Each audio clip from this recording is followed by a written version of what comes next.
This is a Film Stories original podcast. We made this. Welcome to the Starlight Ballroom. Hey!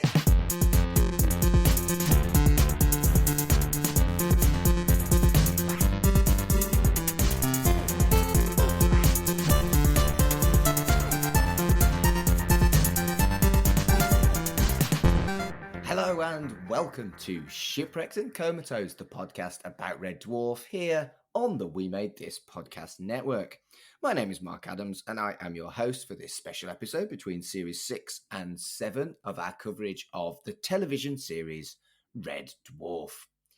With me at this time, first up, is Carl Bryan. Hello, Carl. Hello there, Mark. And we're also being joined by Matt Latham. Hello, Matt. Hi, Mark. I'm glad to be here. So we are looking at something we probably should have looked at much sooner on in our run of Red Dwarf coverage, considering the utter tat we have looked at instead. We're looking at... What? Am I wrong? No, you're not wrong. I wouldn't say tat. I'd say fun deviations. Fun deviations from what perhaps you would have expected us to have covered at this point. I mean, that is a very diplomatic way of putting tat. So, yes, we're looking at the Smeg Outs, which was the second blooper reel video release, VHS video release, that has become probably one of the most important parts of Red Dwarf culture, in my opinion. I think they gave us something that no other telly show was really doing. Bottom Fluff happened after this, and It'll Be All Right on the Night was stuff that was across the board. Auntie's Bloomers was after this. I would argue Auntie's Bloomers is probably inspired by this. And it's. Do you agree with me on this, that Smeg Outs and Smeg Ups was really fucking pioneering and really clever, and probably made them a lot more money than they thought it would? Yeah, I think I think in these cases, it's a case of knowing your fan base. They know that the Red Dwarf fans are rabid for Red Dwarf content, and releasing this, because this is an hour, and I think the previous one was an hour, and also it's a sign of the times that lucrative, let's release a not too hot for TV, but exclusive. You'll never see this on the telly video in time for Christmas, because I think I got this for Christmas. Along with you get stuff like, I remember having a load of these, like say Bottom Fluff, the Red Dwarf Smeg Ups and Smeg Outs, and then you get stuff like Lenny Henry's live show or something, which he couldn't put on the TV because he said fuck. Yes. Yeah. I think it's them trying to work out DVD extras before DVD extras was an actual thing. So I think they got so it's kind of like bonus content. Yeah, like before the word content, as we believe content to be a thing, is now a thing. Does that make sense? Yeah, I think it's definitely pioneering stuff. But Matt, you have never actually seen this up until this point. Is that right? Well, technically, this was the second time I've watched it because when we recorded Smeg Ups, I thought we was doing both, so I watched this one as after the previous one, and the most notes that I made was on this one. The most research I spent was on this episode, and then when we was about to record, and then Colin were like, "No, we're only doing Smeg Ups." I'm like, "Shit." So this is the second time that I've watched this. I think well, in terms of like the Smeg Outs as like an edited whole, I think the Smeg Ups as in like the individual that series stuff, I think I saw bits and pieces from the DVD extras, but I've never seen this as like a collection. And my main takeaway from it is that I always just thought it was just straight kind of blooper reels, but it is kind of like a compilation of stuff you would find on DVD extras on the bonus disc, just shoved away into one bit so everyone can access. So quite a few things of this I've never seen before. Because this covers series 1 to 3's bloopers, and the Smeg Ups, which we've already looked at, where Carl and I were, I don't know, we were in stasis or something. That covers 4 to 6, and on some versions, some of 7. And I was genuinely surprised that they actually had as many Smeg Outs as they did, because whereas I would guess the Smeg Ups was planned, I would have thought Smeg Outs was kind of like a cash-in, a unexpected sequel to the Smeg Ups. I was surprised watching it again because I'd forgotten that this one is purely 1 to 3. In that, in the way that they've been with series 1 to 3, with like they never re-released it on video or DVD for a long time. Maybe with the first one being purely after 3, is them going, let's not crack into the vault because it's all sealed away and we have no intention of going back in there. But then after the first one did so well, like, break out those tapes, see what we've got. Because also I can imagine that because some of it looks like it's on film. It's probably not, but I can imagine they were probably on a different style of tape to the later series, so it might have been a bit trickier for them to actually be compiled. So was this done during series 7? Because the production, particularly of, we'll talk about the Kryten bit later on, but it looks like Kryten or Robert Llewellyn in his like series 7 get up. It's not. This came out in 1995, which is kind of the hiatus. And this, I remember this specifically when it came out. This is the first real appearance of Craig Charles after his trial. He got acquitted in 95, and I think this was like one of his first things back, because Series 6 was 1993, and Series 7 wasn't until 1997. So this is during the hiatus years while they were waiting to see if they could actually go again. That's fascinating. So I think maybe the Lister scenes, which we will come to, were almost throwing him a bone after he went through that incredibly traumatic time where, he was accused of something he didn't do. Yeah, and I think the footage of him at the convention as well was probably one of his first public appearances, which I think is probably why it got filmed as nicely as it did. Because I think in other footage I've seen, it's all been sort of like someone with a camcorder is showing it, or it's not that one. But in this one, it's shot like maybe this was intended to get released in full. Maybe. I think they'd have made some money from that as a separate release, to be honest with you. I can't remember. Is it on any of the DVDs? Because I know the Smeg Ups and Smeg Outs got put on the DVDs, but did the convention footage? I had to look through them because I was trying to find if they had these as they are edited, but I don't think so, because I think they cut up all the individual series Smeg Ups. They cut up all the specific Smeg Ups for that specific series. So on Red Dwarf 1, the bonus disc, you've only got like those kind of bits for just series 1, series 2, etc., etc. And I think you kind of lose a couple of the continuity bits with Kryten. I don't know whether they're on bonuses anywhere. Yeah. Convention stuff, I'm not 100% sure. They feel familiar, but then again, I might be confused by the fact that I saw it when I watched this many months ago accidentally. Yeah, I think you're right that they did chop up the Smeg Ups, and it kind of makes sense. But I also think it's sad that we lost the original VHS format. But there is a huge amount of extra stuff, including commentaries and things like that, on the Blu-ray, because I eventually bought that after Red Dwarf went off Netflix. And I know I'm the specials king, but I do think we should probably at some point look at these DVD extras, because there are loads and loads and loads. Yeah, you might leave this with other potential specials ideas, considering the amount of considering the research I've done for certain bits of this. So yeah, be careful, Mark. Well, I do like a special. So I'm going to vaguely look at this.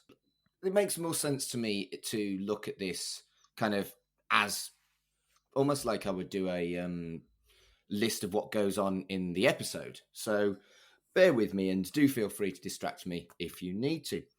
And the first thing I put was nice new credits. I love that they actually bothered to do a specific theme tune credits for the Smeg Outs. I thought that was really cool. Yeah, I mean, they never do it by halves. If there's one thing you can say about Red Dwarf is when they're doing stuff for the fans, is they don't phone it in.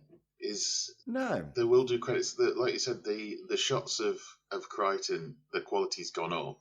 Whether that's regards to they watched the previous one and you see an outtake from that previous tape, it's quite dark. That previous one, where Kryten sat there, so maybe they've gone right. We can up our game there. Maybe as well the technology came through a bit more at the time as well. Because I think this might have been just as digital video editing started to come in a bit more. Just from my own personal experience, that sort of started coming in for me when I was learning how to do stuff about 1997, 98. So maybe this is what is coming in there. It's like, oh, we can light in better and it can look a lot clearer. And maybe they got a bit more money on this one because the previous one did so well. I think all of that is true, Carl, and I think the return of Kryten and also the Lister cameo is an important part of why this is such a cool piece of Red Dwarf history, I suppose. And the Smeg Outs was completely pioneering, whereas obviously this is a cash-in. I still think it's a very, very well done cash-in. And the problem with what you were saying about the better production quality of the Kryten hosting elements of it is it highlights how crap series 1 to 3's production was. Oh yeah, you look at series 3 Kryten, and they hadn't fully figured out his look yet, I think. Well, to be fair, I don't think they ever figure out his look because it's no spoiler to say that Kryten looks very, very different in the Dave Yes, he does. era. He looks. Oh yeah, I've seen the pictures. Oh yeah, he looks. I thought it wasn't Robert Llewellyn the first time I saw him, but yeah. So they never really kind of fix on a permanent look for Kryten. Then again, that's the thing where it lasts 30 years. I mean, you have to do is look at the evolution of the Klingons in terms of makeup for Star Trek to find that they're constantly kind of changing the look or making the look slightly more naturalistic. But like the big difference being that the visual of Kryten that we have in our heads is very much the one that's hosting.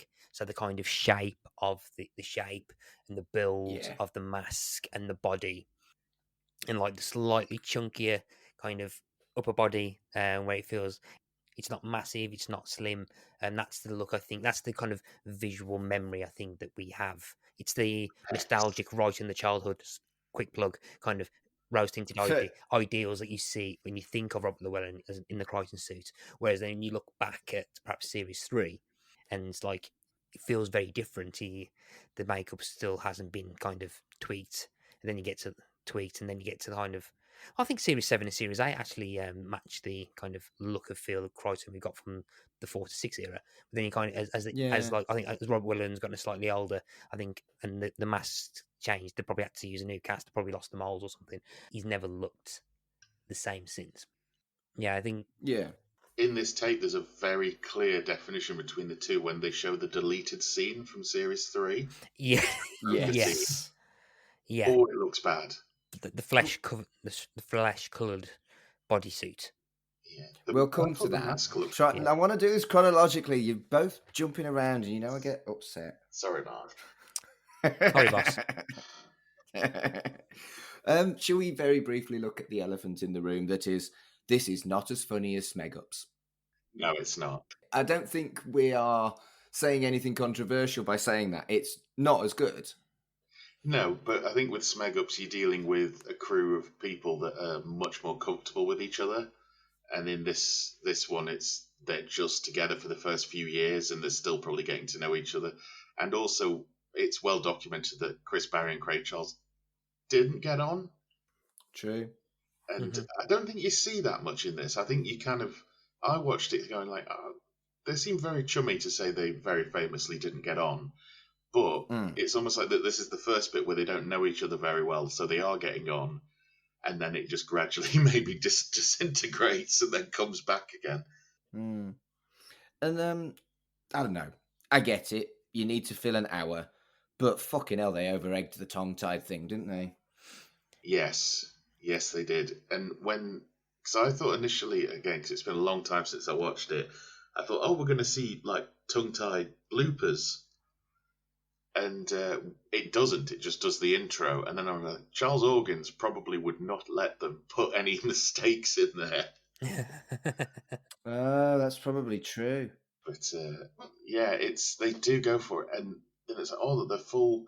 It's such a '90s way of phrasing it. The full multimedia version of Tongue-Tied.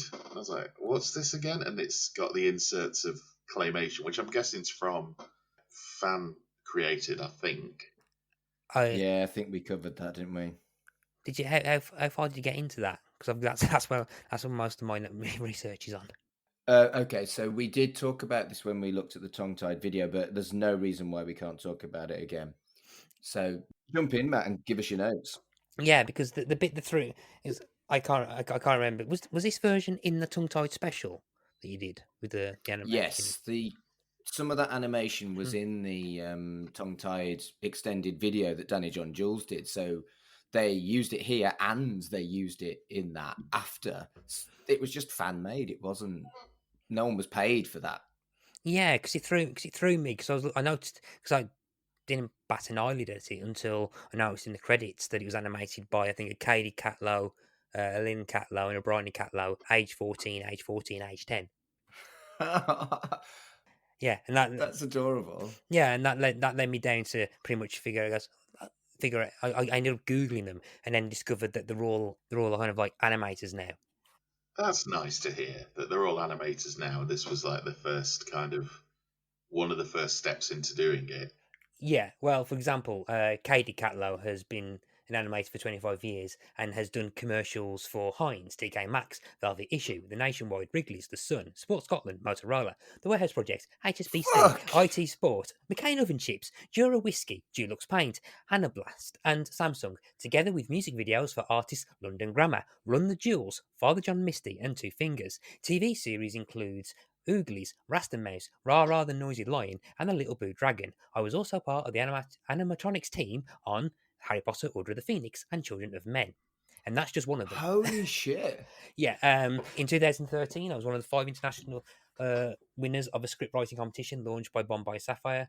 Yeah, so this is from Katie Catlow's official site, and I think the studio she's got formed is a studio called Studio Doc, which spelled DOK, which has got a load of animation stuff on. Like there's just loads of kind of that claymation style animation, a lot of kind of directing music videos, stop motion stuff.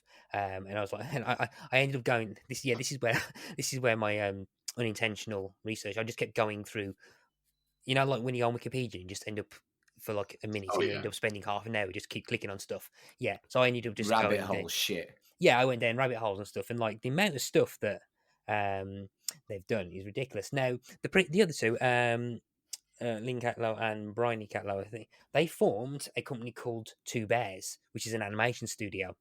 So they've got their own kind of animation studio, and they've got a website and their portfolio. They've worked for brands such as Sage, Lakeland, Honda, Innovate, and Trivago, as well as the NHS and smaller boutique brands. And they've done commercials for online and TV as well. There's a lot of kind of the portfolio for the other two sisters as well. And I just find it interesting that the fact that potentially what we're seeing is like one of the first instances of like a family of animators getting into animation because of animating a claymation version of the cat from Red Dwarf and Dwayne Dibley. Awesome. That is awesome. We went nowhere near like the level of detail that when we did the tongue-tied video. So I'm glad you went down the Robin hole, so I didn't have to. Yeah. So one thing we get in the Smeg Outs that we didn't get in the Smeg Ups is Norman Lovett's Holly bloopers.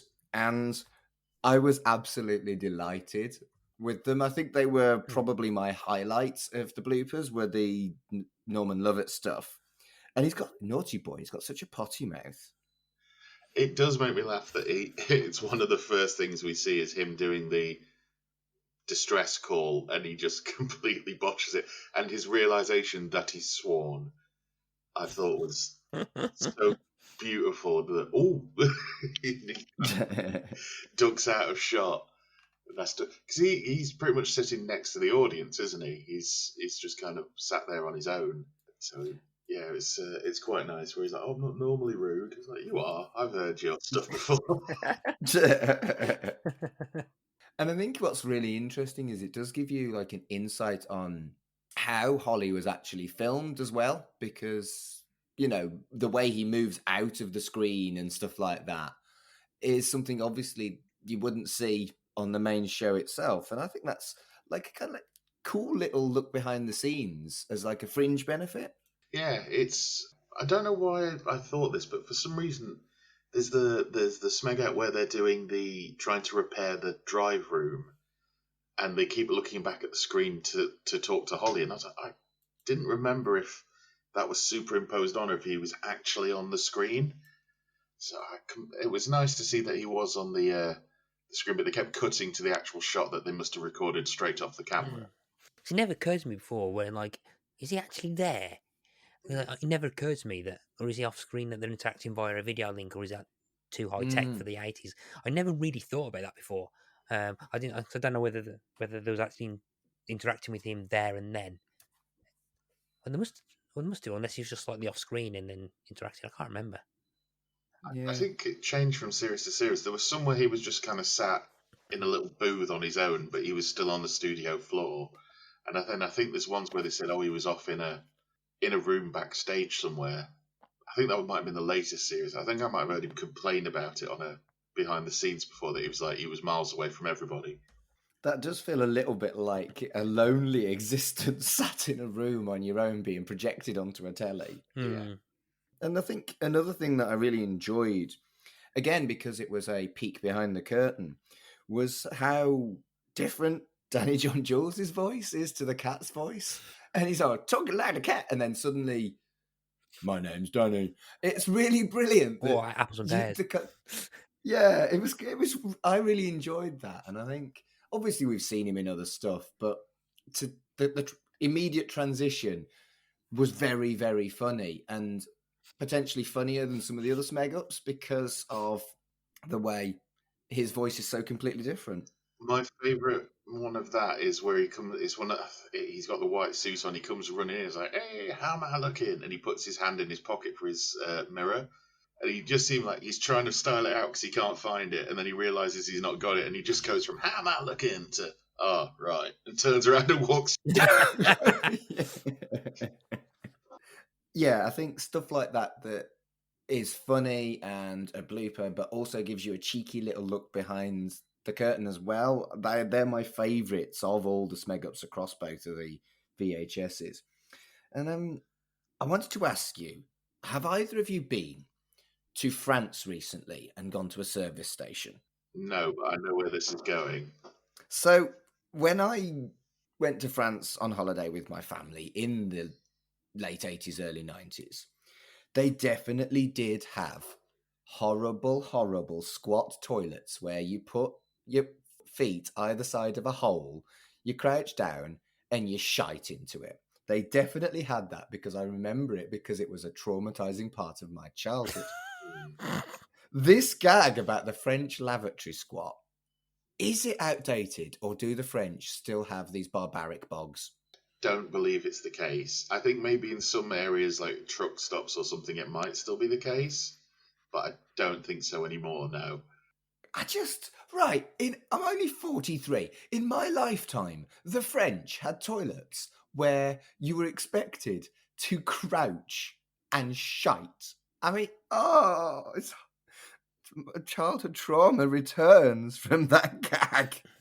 I'm pretty sure that I did see a toilet like that in Hiroshima about 4 years ago. Yeah, I seem to have a memory that the Japanese do still have them in places, but I think everybody's. I mean, obviously, we've all seen things like the Gadget Show now, where there's the super toilet that massages your buttocks individually and then gives you a spray afterwards of sweet perfume. But yeah, I think that I have not seen that, and I want one. Oh man, the Japanese toilets are ridiculously high tech. Like You can live in one. you've got privacy miles where you push a button and it'll start blaring music to mask any sounds you might make. What, the plop plop noises? Yeah. Yeah, or any expulsions of gas. I love this. I want a Japanese toilet. I want a Japanese toilet now.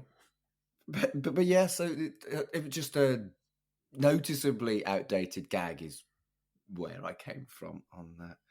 I wonder whether there's people listening who are like in their 20s who are like, they've got to be lying about squat toilets. No, No. no. I do feel in general, though, with some highlights like that and the stuff we talked about with Danny John Jules and Norman Lovett, that these bloopers are less memorable and quotable in the Smeg Outs compared to the ones in the Smeg Ups. Would you agree with that? I do actually. I find the things I remember or that stuck in my memory more is stuff from the dimension jump. For some reason, it's always stuck in my head. Craig Charles going, "Oh, it was a nightmare from start to finish. I am not a synchronized dancer." That stuck in my head for a very long time, and I don't know why, but just hearing him say that was just really funny to me. In that, you would kind of expect people to go like, "What was your time like on the show?" "Oh, great laughs, great mates the whole time." But you ask Craig Charles, it's like, "No, it was a nightmare." It's like, Yeah. to wear high-heeled white boots. That stuck in my head, probably more so than the actual Smeg Outs themselves. And there's actually not that many actual Smeg Outs, which is understandable, like we'd said, that they basically broke out some old tapes in a desperate attempt to find them. And the fact that they found some that are actually funny is really good. And I don't have that much to say about the Smeg Outs themselves, other than I want to talk about why they bleeped it. It was a 15 rated video, so why did they bleep it? I think in some cases it's funnier because you can see what the word actually is. In some cases, I'm pretty sure they bleep words that aren't that bad. Like, Yeah. I'm sure there's a couple where Norman Lovett says balls that they bleep in. Yeah, and I think maybe you're right that bleeping it and making it almost taboo when they didn't need to does make it funny. Yeah, good point. Well made. I'll buy that for $1. I'm going with I think there's a inherent fun, like humor that can be had by having by the bleep noise. I can't remember. I'm drawing a blank where it is, but I've always had this memory of either a film or TV show where there's a scene where someone starts bleeping, where they just constantly overuse the bleep noise to comic effect, and I've always found it quite funny when they do that. Was it Harry Enfield that did that? I can't remember, but I remember it's something like what the babe and the babe a babe a babe a babe a babe a babe babe a babe a babe fuckers, and I can't remember where it's from. It fell with me as well. I mean, one of the sort of more popular, I don't know, trends on YouTube is to do just take something that's completely innocent and put beeps in it. Yeah. And like there'll be an Obama speech, or there'll be something from a film that's just like this, that, and the other, and they'll be like, "We love painting," but they'll beep out paint, and so just to make it sound dirtier than it is. Oh, I love beeping. Yeah, I could beep all day long. It's just that kind of thing. So nothing more that me and the guys like to do, to go out to the woods and have a great time with each other painting. But yeah, beat. And yeah, I think it is funny. I mean, you've got to look at the flip side of it, which we talked about at the beginning, is the other one is Bottom Fluff, where they really didn't beep anything. No. I think that was kind of expected out of Rick Mail and Aid Edmondson. I don't think it was expected as much out of the crew of Red Dwarf. No, and Bottom Fluff was an 18. I vividly remember that because I owned this 18 video and I wasn't 18, and I was like, yeah, same. I also think it might be a fact that I think, again, as we can see in the convention a bit later on, is that I think the general audience for Red Dwarf, I think they kind of knew that it was probably a bit more of a general age range for it, and it was probably more accessible for a younger audience, because it does. I mean, it's not really an adult series, and all the jokes aren't really adult. It's quite cheeky teenage kind of jibbery, for lack of a better term. yeah. Whereas perhaps if you can make the comparison with Bottom, I remember watching Bottom when I was younger, and I always remember this exchange where in the street that I used to live in, there was a few kids that were older than me, like into their like very mid-teens, like 15, 16, and they ended up talking about Bottom, and the one kid looked at me and goes, "You watch Bottom? Hey, do you understand any of it?" Right, and they started using a bit more of the kind of subliminal adult terms in it, and me being what 11, 12, didn't. But I think Bottom had a slightly older target audience, and probably wasn't meant for the audience that would have perhaps caught Red Dwarf. Fair. So I think perhaps the bleeping was also, I think, one, perhaps its main intent wasn't for comedic effect. It was probably for a case that, right, yeah, there's going to be kids watching this or young teens watching this. We don't want to get bollocked by parents saying, my 12-year-old son bought this video, and Now now, they're on smack.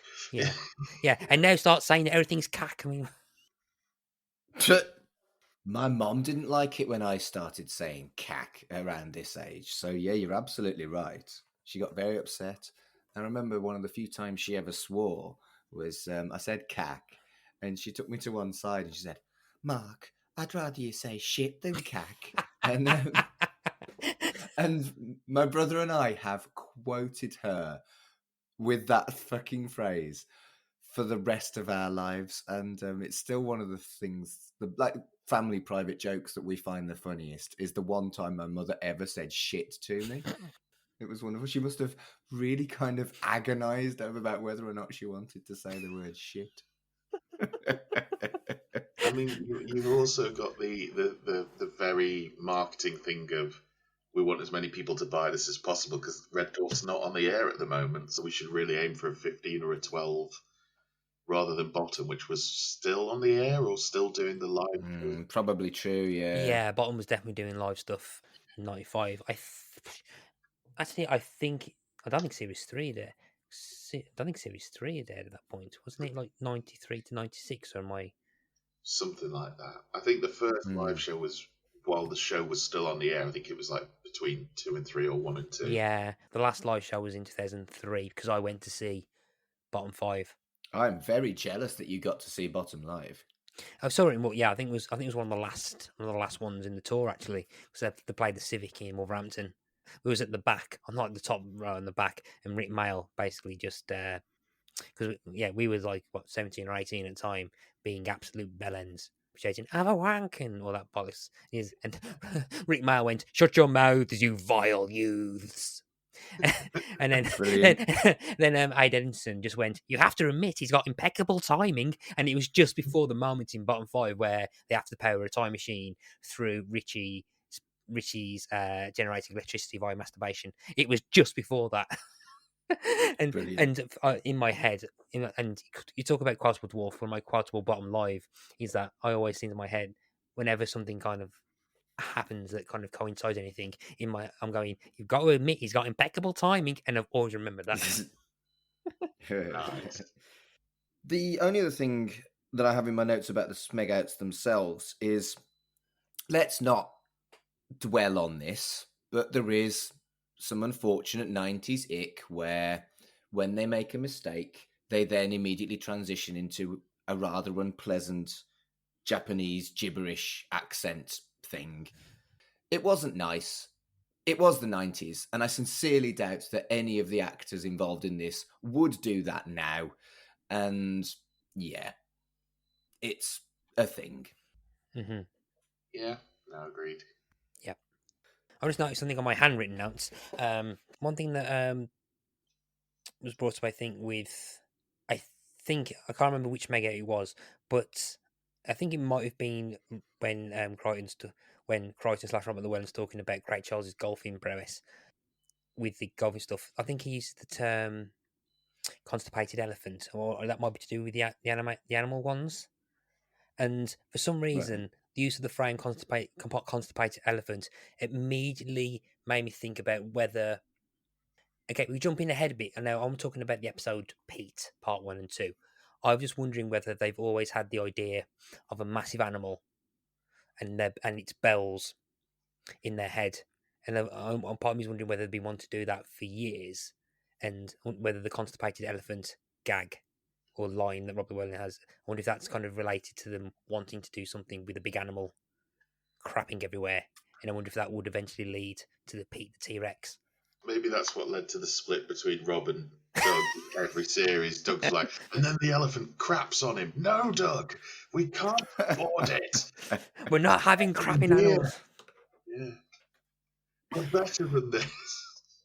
It's funny you say that. I think to some extent that does happen quite a lot in long-running franchises. There's an idea that they really like and they can't work it. And then 10 years later, what about if we put the crapping elephant in this? Yeah.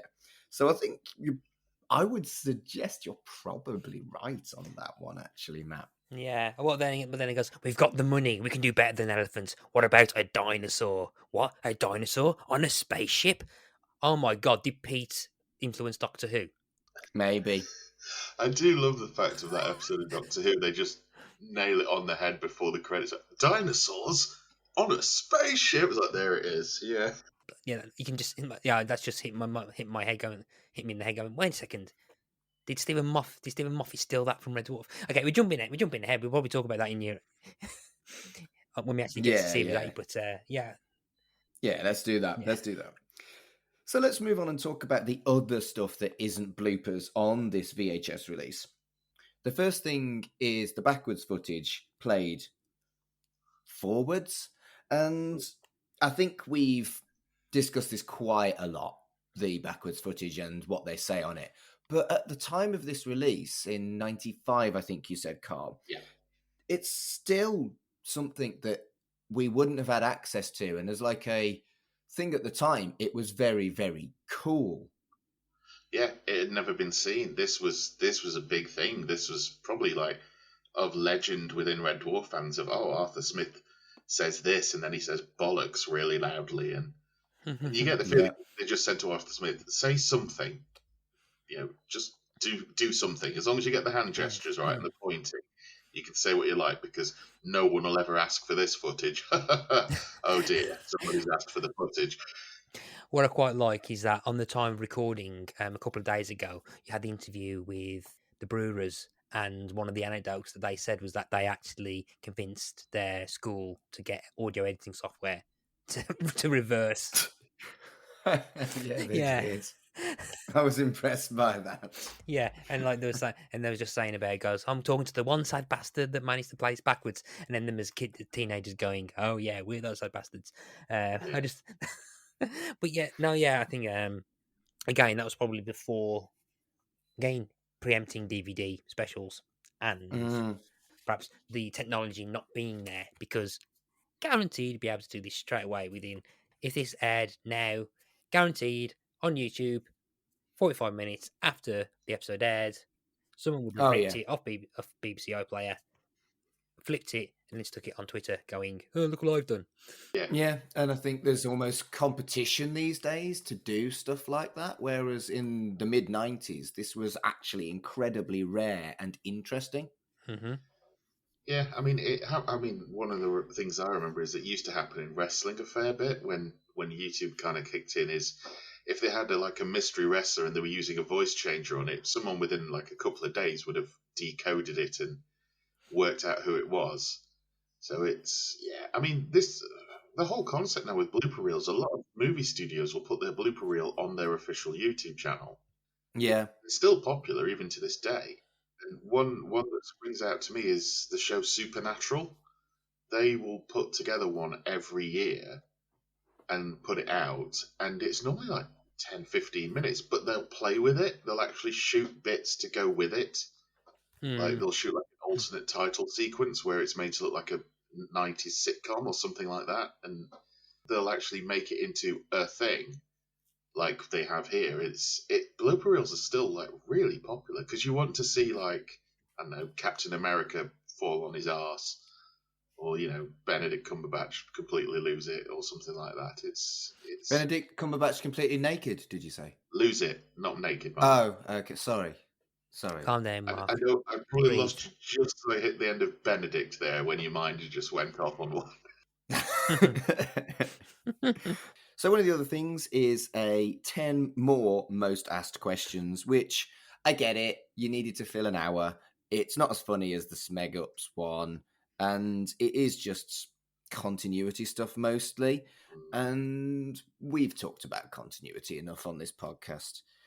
And I don't know. I think it just isn't as good as the Smeg Ups one, is it?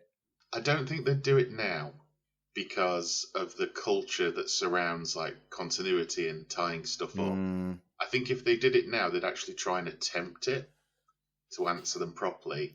Yeah. I mean, I did laugh at Have You Ever Had a Girlfriend? I did laugh at that. Yeah. It's a very 90s joke, though, isn't it? It's a very 90s joke, and it's something I don't think they do now. No, I don't. Yeah, it's the like stereotype, isn't it, of living in your mum's basement, a thing that they're kind of like playing on, which hasn't aged well, I don't think. But yeah, I don't know. I think there's a different culture these days that you probably feel quite sorry for someone like that who's clearly very lonely, probably has mental health problems, and you wouldn't take the piss. Yeah. You probably wouldn't acknowledge them very much. In fact, you probably acknowledge them a lot less than you would have done in the 90s, you know? So, yeah, it's an odd one, isn't it? It is an odd one. I did quite like the appearance of Lister, or Craig Charles as Lister.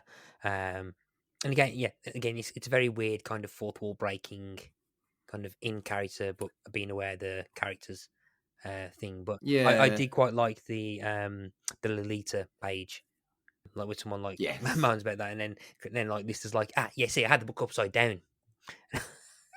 I did quite like that answer. I like the fact that in character, Lister knows that he took the right page because he knows what's on that page. Oh no, I took the right page. I didn't take the wrong page. Yeah, and Well, the fact it's Lolita is a bit. So Lolita is a thing, and again, it wasn't a thing in the 90s, or it wasn't as much of a thing, and I think everybody kind of knows the Lolita thing.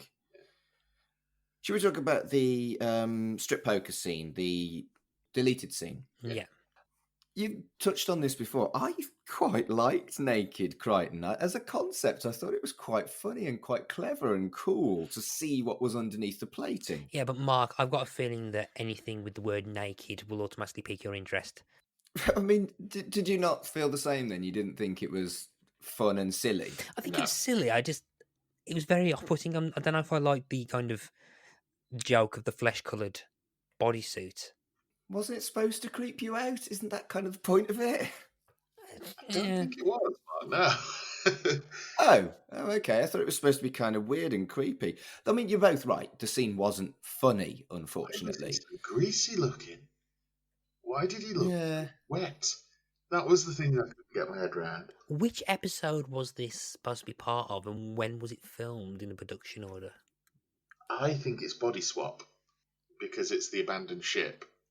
Right. I think it's where the bomb's going to go off, and they just decided it wasn't. I think, and I'm sure I've read this somewhere, that the reason they didn't use it is the bodysuit. The effects looking a bit weird. I'm trying to remember where that abandoned ship joke come from. I can't remember. I can't remember when that joke was. Which episode that was in? It's not the abandoned shop, is it? No, it's not that one. That was. This is not a daffodil. That was. This. Yeah, this is not a daffodil. No. Many Wurlitzes are missing from my database. Yeah, it's not that one. Where it's this is not a drill. This is a drill. That was a good gag. That was done in voiceover over like a shot of Starbug, and I think that is replacing this. Okay.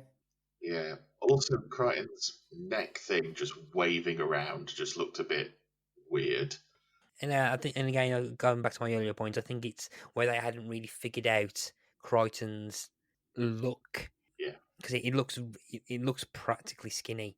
I think, and less clunky. And I think it's before kind of Robert Llewellyn nailed the kind of weird over the top limb movements. so he's a bit too human-like, and yeah, I don't He know. is talking like a human as well. I think he is as well when he's sort of thinking, this isn't fair, I haven't got as many clothes as you. I don't think Kryten would say that. Yeah, I think I think it's still because I think that we probably saw through most of series 3 where he hadn't fully worked out the voice yet. I think it was like series 4 was when I think Kryten was kind of fully formed. Yeah, I don't think it kind of it doesn't feel like it's 100% in character for Kryten either, Yeah. or not at this I point. think they Anyway. were right to cut it. Yeah, I definitely think they were right to cut it. Although the cat's outfit is sharp. It is very sharp. And the hair as well, and the facial hair. It's the black and white with like squiggly signatures on it. And he's got the silk handkerchief that's like the inverse of the outfit. Oh, it's a really good outfit. It's one we should get you, Mark, one year for Christmas. I mean, I wouldn't say no to that for sure. So we've talked about the tongue-tied video already. They do the most popular scene, which is the shrinking boxers, gay sex, terrible, terrible snake scene, which we've already covered, but it is worth saying it is a fantastic fucking scene. And what they do is they add a Smeg Out to it, which at least means it's just ever so slightly more than blatant filler. Oh yeah, with like a peek behind the curtain where it shows you, like, where how they film the erupting polymorph, which I thought was quite nice. And I do quite like how it's kind of like edited into that. And I kind of wish they did a bit more with the practical effects where they'll just like feed in the actual scene and then cut to how the sausage is made, for lack of a better term. Yeah. They do it when the DVDs roll around. You see a lot more of especially with Starbug, like a lot of model shot outtakes. Mm. And that would have been a nice little like musical montage to have on one of these. Didn't they do that with Smeg Outs, where they were about like when they couldn't like drive the Starbug out of the hangar? Oh, the cargo bay doors. Yes, Yeah. they did. Yeah, I think a lot of the ones on the DVDs are ones where it's like one-offs. Well, like, I don't know if you remember this, the famous one where they realised that butane is being used, but they didn't twig until they lit it. It takes off one of the special effects guy's eyebrows. Fuck's sake. So the other major thing on the VHS release is the stuff from the Red Dwarf convention. We get some stuff from Craig Charles, Norman Lovett, and in the costume, Robert Llewellyn. And I really did like this element of the VHS. It's I think, like Kryten being as in character as possible as well. I really appreciated because he he always refers to Mr. Charles. Yes. Yeah. He never referred to him as Craig, and he always seemed to be in. Well, I'm assuming if I remember correctly, he was like pretty much in character, using the Kryten voice at least. So he's kind of improvising. So he's kind of almost Robert Llewellyn, but having a very Kryten way of delivering it. And I think it was generally the great bit of it. It shows the establishing shot that it's in a Ramada Inn. The idea of Robert Llewellyn in full Kryten get-up, getting into the lift with like some businessmen, just being like, morning. Here for the convention? No? Oh, okay. Right. I think this character that he plays here is probably not that dissimilar to the kind of weird amalgam that is the Kryten host of the Smeg Outs as well. True. Yeah, credit to him, because the voice is fairly different from his own.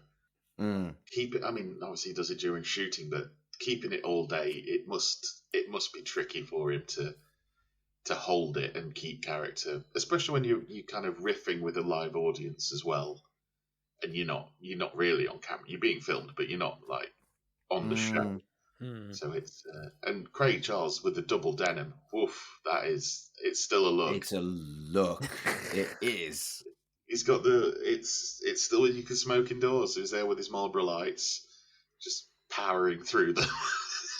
I know. I hadn't thought about that, but you're right. And I think particularly for people who like started going out post smoking ban, something like that would be like a whoa. Whereas for us oldsters, perhaps it's less of a shocking thing. And I hadn't spotted it until you pointed that out.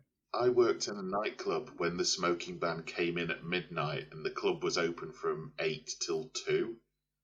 So my boss was stood at the doors, and it wasn't him being nasty. This was this is for me, this moment. And it's sort of like 3, 2, 1, and I'll never forget. He flung the doors open and went in like, "Put those cigarettes out now!" Amazing. Wow. He just did it to amuse himself. It was great. My memory of that was that I think I was quite late to kind of nightclubbing, so I was like, what, 20, I was 21 before I started going out, dancing at the nightclubs as the youth used to do. So this was like late 2006, early 2006. It was like halfway through 2007, and like you come back and your clothes be smelling the smoke. And the week after the ban came in, it was very weird because you could see a lot, even though it was quite dark and flashing lights, you could see a lot more of the room. I was like, I don't remember the room being this big. And basically, and one of the first memories I have is that you could smell when people were farting. Yes, a lot of venues had a problem with the fact that the smoke smell masked the fact that their toilets stank out the entire fucking venue. I remember a couple of venues in Manchester that I loved. I went in like a week or so after the smoking ban, and it smelled of piss. And I was like, I had hair down to my arse at that point. And I remember weighing up whether my favourite venue smelling of piss was a good exchange for the fact that my hair didn't stink every time I woke up after going out. See, we, in the club I worked at, we didn't have that issue because our toilets were quite good. But what we had was, like, say you had people farting, or because it was a rock club, so people were dancing, you'd be like, whew, everyone in here needs to put on some links. You know, it's just kind of... It was pretty bad. I could see why that the people in the toilets with all the perfumes and stuff came in probably not that long after. Anyway, but a lovely tangent, but shall we move on? Yeah. The insight on the American pilot from Robert Llewellyn was really, really cool. I think at the time I would have been fascinated by that. But other than that, I loved, like you said, that he was kind of in character and in costume. It's the most positive take on the US pilot you're ever going to hear. Yeah, and that's what I'm getting at. It's very kind of, that was the time kind of thing, you know? It's, to be fair, I do appreciate that. For years, I've always said people just need to be honest, and actors need to be honest and just say, oh, I did it because I got paid. Instead of trying to go all this like kind of whimsy bollocks, saying like, oh yeah, I found it because the script was kind of good, blah, blah, blah, blah, blah, blah. And that's why Alison Hannigan, did Date Movie, blah, blah, blah. And yeah, and I like quite like Robert Llewellyn just going, and they paid me so many pounds. Yeah. And Norman Lovett's stand-up was genuinely funny. And I know I have managed to talk for nearly an hour, and I haven't mentioned my cat. But my cat does that bum shuffle thing that he talks about in his stand-up. Mm-hmm. I'm also naughty girl. I'm also quite surprised we've also been talking for an hour and you haven't even mentioned the Goodman, the Apocalypse anecdotes that Robert Llewellyn says in character about when they're riding the horses. Because I've got that written down where he goes, and Mr. Charles goes, let's hit it and see what happens. The switch from his Kryten voice to his Craig Charles impression, it's so seamless yet so jarring. But brilliant at the same time. Yeah.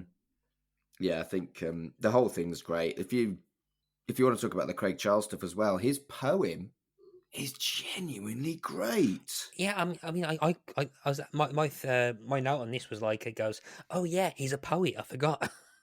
But you can see it as well when someone says, "Could we have a poem?" You see his brain just go, "Come on, Craig, you've got one. You know you have." But not that he's not got one, but he's got thousands, and that he's just like, right, what's appropriate? There's kids in the room. I've seen him do a couple of them in footage, and yeah, I think there is footage of him on like Wogan back in the day. He'd do poems. I think it was before he was cast as well, because I remember, I think in the 3 Million Years documentary that me and Kurt covered just before The Promised Land, I think there was footage of him, I think on perhaps either Wogan or something, just before. Is it one where he's dressed up about cricket? Oh, I can't remember. And I do remember at the time that I'd been, at this point, I'd been to one Doctor Who convention, and it was the greatest experience of my entire life. And I do remember at the time I wanted to go to this, but I couldn't afford it. And so having this footage on the Smeg Outs was kind of great, but also I was like, I want it to be there. The question I've also got in terms of that was there's a bit where, and I'm not unsure about how I feel about it, where there's the kid, he must be about 9 or 10, asking Craig Charles a Yeah. question, and Craig Charles is a bit unsure about how to answer. And I think so, like a kid is either kind of slightly nervous or doesn't convey his question properly, and Craig Charles kind of isn't sure how to react. Well, doesn't the kid ask something like, has Holly survived his computer rashes or something like that? Yeah. And it's like, You're right. Let's be fair though, that kid has a voice that sounds like he smokes more than Craig Charles. I wonder if that kid is still a fan and you've just insulted him because he listens to this. If you're out there, I hope you work in voiceover work. He had a really deep, raspy voice that shouldn't be coming out of a 9-year-old. And I think part of that's probably what threw Craig Charles off. Maybe. But yeah, all in all, I think that the convention stuff was great. And I was surprised by that. I thought it was going to be shite and filler, and I don't feel like it was. I think they edited 3 nice little clips about that in. Yeah, I quite. It was probably the bit that was stayed in my memory because I was struggling to remember quite a lot of the Smeg Ups, if I'm honest. So it's the more of the extra stuff I kind of remembered with. I think as well because it is filling out time as well, but it's a lot more interesting to see.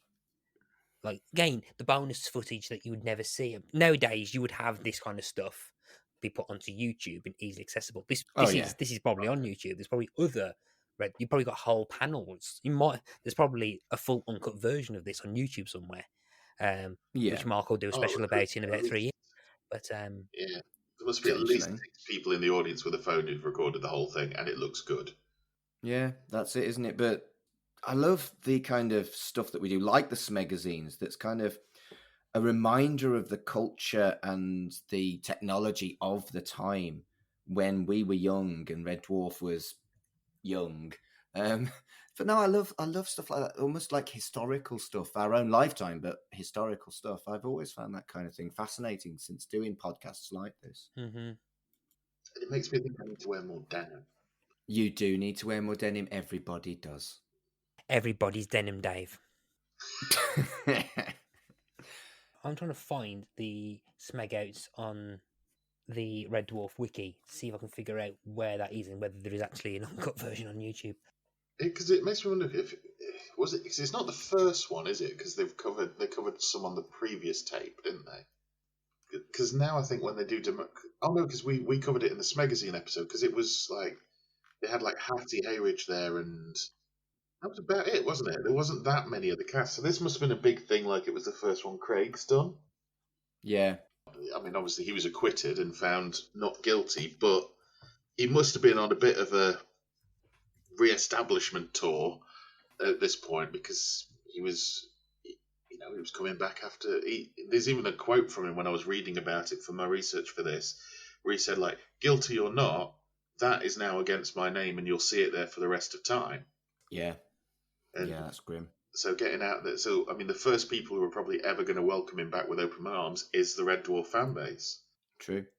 I mean, he looks like he's enjoying himself anyway, but I think this was probably a very big thing for him in coming back. And you see it as well, like when Robert Llewellyn / Kryten tells the story about him hitting a horse to see what happens, and Craig Charles starts laughing. Robert Llewellyn like puts his arm around him and sort of gives him a hug. So you may not even there might have been something behind the scenes there where Craig Charles might have been absolutely bricking it going out there to like face an audience of his fans and like Robert Llewellyn to back him up.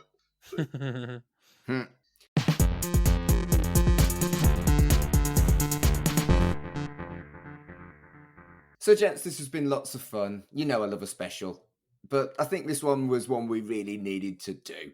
So, Matt, where can people find you on the internet? You can find me on pretty much Instagram, Twitter, Facebook under the username Pick a Disc, which covers my main podcast, which is where I talk to people about music, etc., etc., etc. I'm also a kind of host. It's currently on hiatus, but I've been currently affected by Mark Adams-itis and working on specials towards a podcast called No Book Club, where myself, Kurt, who you might know, he's one of the other hosts over here, I think, and a guy we know, Tony something, cover the TV show Yellow Jackets. So you can find us there. The Boss Man. Yes, the big boss man. So you can find us there. Carl, what about yourself? Oh, I've not got a lot going on at the moment, to be honest, Mark. But you can keep up with all of the nothing I've got going on at the moment at allmylinks.com/Mr. Carl. Hopefully there'll be some new things on the horizon. And I do understand I'm going to be upcoming on an episode of Right in the Childhood soon. You are. Where I'll be talking about a certain snack food-based kitty cartoon. Okay. You will. So talking about Right in the Childhood, that is my podcast about kids TV. Matt will have been a guest on that podcast by the time this episode airs. He looked at reboots, and indeed, Carl is going to be joining me for an episode on Samurai Pizza Cats, but there's over 40 episodes on stupid kids telly and old men watching it. So why the hell wouldn't you want to listen to that at RITC Pod?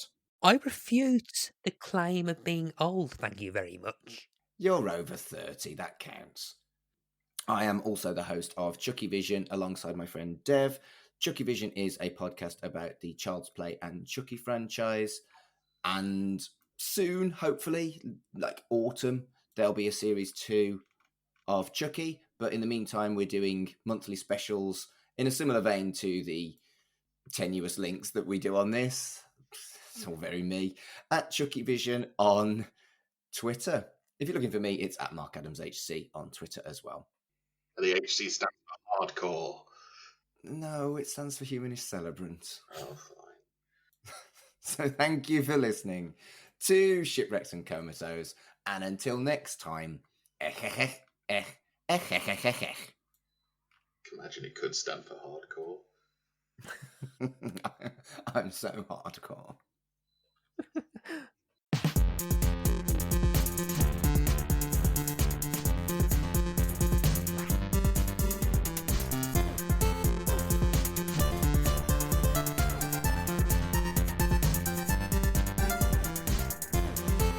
Shipwrecked and Comatose, a Red Dwarf podcast, was created and produced by Mark Adams and Kurt North.